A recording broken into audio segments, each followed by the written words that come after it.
This is Old Line Farmer Radio, a Maryland Farm Bureau production, helping you achieve your best farm future. Welcome to Old Line Farmer. I'm Katie Walker, and I'm here with Alex Fulton and Jennifer Gannon from Maryland Pork Producers Association. And we're here to talk about pork in Maryland. So how are you guys today? Good. How are you? Good. Doing well. Thank you for having us. Yeah, thank you guys for being here. We're excited. I think just to start off, can you guys just give us kind of a highlight of what Maryland Pork Producers Association is and what the pork scene looks like in Maryland? Sure. So the Maryland Pork Producers Association was actually founded in 1957, so we're coming up on 60 years next year. Woohoo. But one of our main missions that we've been working on lately is really just working with consumer and teaching them, recipes, cooking techniques, and the nutrition outside of it. Pork is a really economical protein, so we're trying to share that. And then on the flip side of it, we do work with farmers as well when it comes to swine health, things like that. But that's been our focus in recent years. Yeah, and so recently we've been trying to get young people into it as well. So we've had a show pig sale every spring to try and help get pigs in kids' hands to get them out showing and get a good start for the year. Again, we do really like to try and educate the public, how to maybe cook it the right way. National Pork Board has changed their regulations. It's now 145 instead of 165, I think it was. So they're really trying to bring flavor back into pork and get away from that other white meat statement. So just trying to educate them in the different cuts and where their food comes from and how it gets to their hands, because a lot of people have no idea how they get food in their hands. So yeah, absolutely. It's a little freaky, but we try our best. No, I think that's so important to educate the consumer. So how can consumers what can they do to support the pork industry? Well, we have a buy local map, which is very small, but we're trying to get more producers on board with it. So you can go on the website or on our Facebook page. Website is marylandpork.org.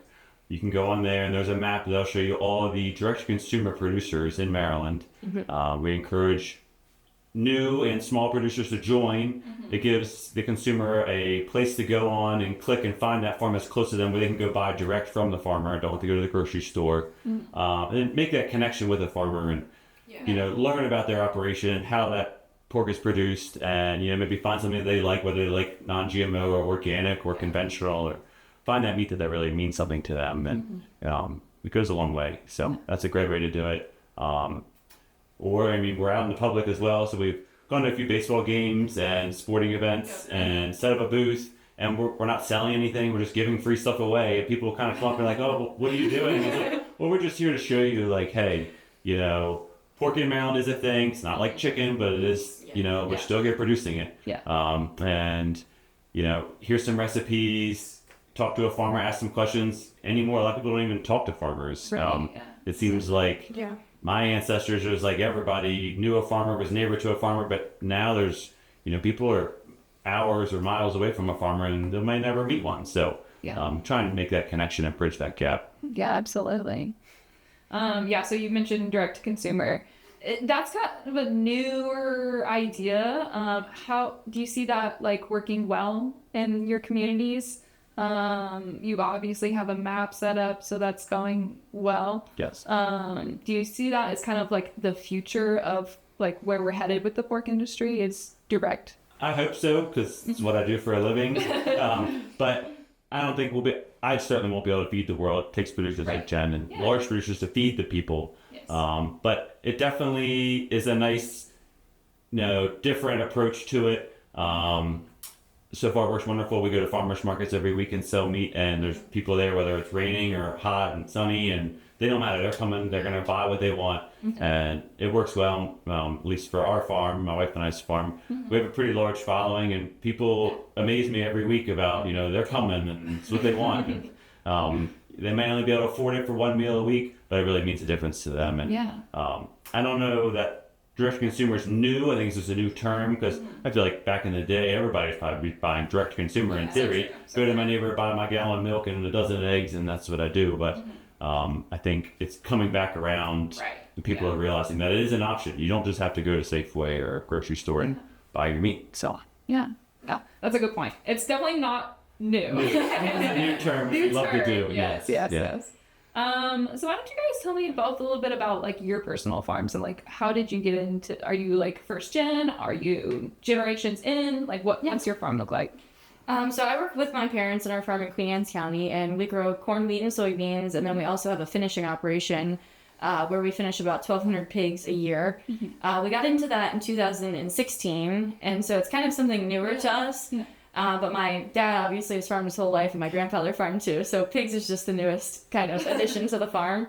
But we really enjoy it. It's something we have fun with. But kind of different from Alex, we're selling to a processor, which then of course is putting it in grocery stores. Right. So I think that's something that I've really enjoyed with the pork producers, is getting to talk to the consumers and be like, the pork you get from the grocery store, it's not, some crazy factory farm. It's me, Yeah. So it's a neat connection to make. And then, to have Alex there as well to show the flip side of it. When you go to the farmer's market or something, it's someone local as well. Yes. Yeah. So my operation, my wife and I run a small first-generation farm in Carroll County, Sykesville, Maryland. We raise registered Berkshire pork, lamb, chicken, turkey, eggs, and I make a little bit of hay. We each have all farm jobs that we go to 40 hours a week, sometimes more. Then we come back to the farm and farm every evening and the weekends. So we do sell at farmers markets every week. It seemed like our best way to get into farming and actually try and turn a little bit of a profit, because to jump in and try and build a large barn to house a bunch of animals or buy a big combine is just not feasible. Probably never will be. But it gave us a good way into agriculture and say, hey, we're actually doing something as opposed to just playing around. So that's kind of how we led to where we were, and so far it's worked, and we grow a little bit each year and look forward. So That's awesome. Yeah. It is a great way to get your feet in the door and yes, take those steps. So that's awesome. And you're both young farmers. What do you think is like the most important thing for young farmers to remember? It's challenging to be in agriculture. So why is it important that young farmers step up? I think it's important because I remember being younger. I've never always lived on a farm. I was younger. I've been around equipment my entire life. My father's an excavator, and I was trying to find a farm to work on or help a little bit, and nobody would really take me seriously because, one, I was really young and probably too young to be operating big tractors, but it's what I wanted to do. And you want somebody to give you that opportunity, but a lot of farmers are very stubborn and have their ways, and which is wonderful and it works for them, but they're not always accepting to somebody new coming on a farm. So I know at least us on our farm, we try and bring some younger people in who've probably never been on a farm before. Hey, come work. Yeah, they're coming out here and run a tractor for a long time, but come be around the animals, stack some hay, learn how to do those kinds of things, and say, hey, this could be an option for you if you like it. Come on the farm, check it out, see something new. If you want to come work here, you can. If you say you hate me, that's fine. But just giving them those opportunities, and then being young, it's easier for a high school kid to come on and I think be around younger people and enjoy their day, as opposed to being some crunchy old man who's gonna cuss at them and have a tough day and just make them do the crop work all the time. Right. I don't want to see anybody do anything that I wouldn't do or haven't done or will do with them. So I try and bridge that gap there as well.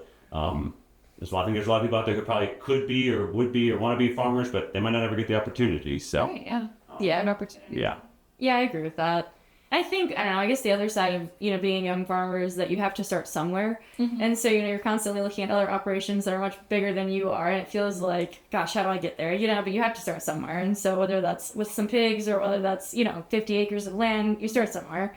And I think the other side of it too is being involved in groups like this, like the pork producers, your own farm bureau. You're opened up to a community of other people your age. And so it's really nice to, be around like-minded people and be able to learn from them and hopefully take that back. Develop some of those leadership qualities. Everything like that. social media is wonderful, but I hate watching big farms sometimes because it's like, man, I'll probably never be there. But it's cool to see. You can't compare yourself. No. You gotta do what you can do. Yes, So that's great. And then another thing, I know my county Young Farmers is very strong. We're always trying to look for new members. It's hard to do. Everybody's young, they need to work and make money. But, if you could spend a little bit of time, our meetings are once a month in the evenings. Come to a meeting, meet some new people. We raise money and do good things. So things like that also help. Just even outside the pork industry. So. And just having that network of farmers around you to support you. Absolutely. We're a community, so. Yes. Exactly. That's what it comes down to. Okay, so you guys mentioned that you do 4-H and FFA projects. Can you elaborate on that a little bit? Like, what's the importance of getting those kids exposed to, having hogs? So I think, the pork industry has shifted in Maryland a lot over the last, I'm just going to say the 60 years that the pork producers has been on association. But, we went from a time where there was a lot of buying stations and people were really growing it more for meat. And now we've kind of shifted into a really big show industry, which is kind of cool. Yeah. And I think 4-H and FFA are just amazing organizations, both of them are. And it's really fun to get them involved with us and teach them about, yes, there's the show side of it and like the showmanship and all that. But then there's also a bigger industry above it. So it's kind of cool to have them involved. And we always like to work with them and teach them about biosecurity, swine health, all things. So it really gives a young kid. A pig's one of the easier things to house. They don't need a lot of room. If you're going to have a 4-H project, it's not a cow. Not as easy as a chicken, but somewhere in the middle. Yeah. And it'll teach you. I personally have never shown a pig, whether that's good or bad. But it'll teach you, all right, pig needs to be fed every day. It needs to have clean water, whether you're hot or cold or whatnot. You need to take care of that animal. Yeah. So it gives a child a responsibility. And then it also teaches them along the way, yes, it's just their one pig, but that same pig kind of goes through the same thing a large commercial farm would go through. You're trying to make weights and meet deadlines and do things with an animal who you can't talk to. So you're trying to make that communication. And it gives a great avenue for a lot of education just throughout the entire process and project.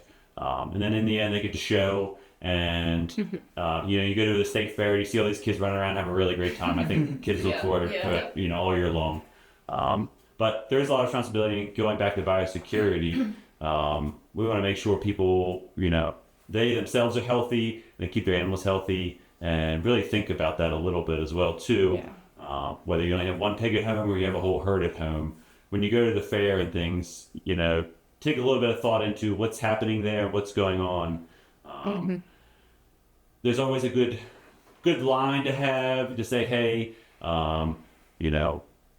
this is my animal's pen, please don't come in it. Or this is my trailer, don't come in it. And when you go back to the farm, kids like to run around and have a good time, but a bunch of kids come together for a weekend play date. It's like they all have pigs. It's always try to keep things separate. Yes, you want to go see each other's pig, but at the same time, let's try and keep things clean, don't spread disease, disinfect, wear your on-farm shoes, things of that nature. Just to try to have some biosecurity because it is very important for this one industry. Yeah, good lessons learned there. Yes. From an early stage. Early stage. absolutely. Yeah. Right. Yeah. And it is a little bit annoying, but if you start at the beginning, it's just second nature. Right. Yeah. Every day. So, good. Great point. Yes. The other, I was just thinking while you're talking about that, but the other cool correlation I think between 4-H and then like the real industry is record books. Oh, yes. And I remember, I really did not like doing record books when I was in 4-H, but it teaches you very valuable things, how to keep good records, clean records, and then at the end of the year you can look back on it actually, and so it's very valuable. Yeah. I don't like them either. But. Yeah. Those are never fun. I missed all that. Maryland Farm Bureau and Maryland Pork Producers have a lot of the same goals. Mm-hmm. So what are some things that you guys see that we could work closely together on that you think that we both need to support? Yeah, I think, we have a lot of shared goals, like you said, and I think agriculture education is a big one. We work very closely with consumers and, kids of today. And so it's really important that we share not only the pork industry, but just farms in general and where your food comes from. It's really important. Yeah. I think we're very lucky to have Tyler in the position he is because he does think pork, which is very nice. Yes. Luckily, we haven't come up against a lot of pork legislation recently. Crop 12 is the biggest thing, and it's stayed away from Maryland. That would be a very big industry change for us. Yeah. As it's in the rest of the country. All right. So if people want to get involved, how can they do that? Absolutely. So throughout the year, we do a lot of consumer-facing events, and anyone's welcome to join us there. We'd love to have farmers, speaking to the consumer and showing them, putting a face to who they are, right? Yeah. So we'd love to have them, and there's more information on our website, marylandpork.org, about becoming a member. It's very cheap. $25 is what it costs to become a member for a year. So if you're youth, it's only 10. So yes, even better. Yeah. Always good. We'd love to have the numbers. So yes, yeah, absolutely. So you guys do a lot of nutrition outreach, recipes. So what is you guys' favorite pork dish? Oh, that's a hard one. I think with breakfast, I have to go with scrapple. And I don't know. I like ham. I do like ham.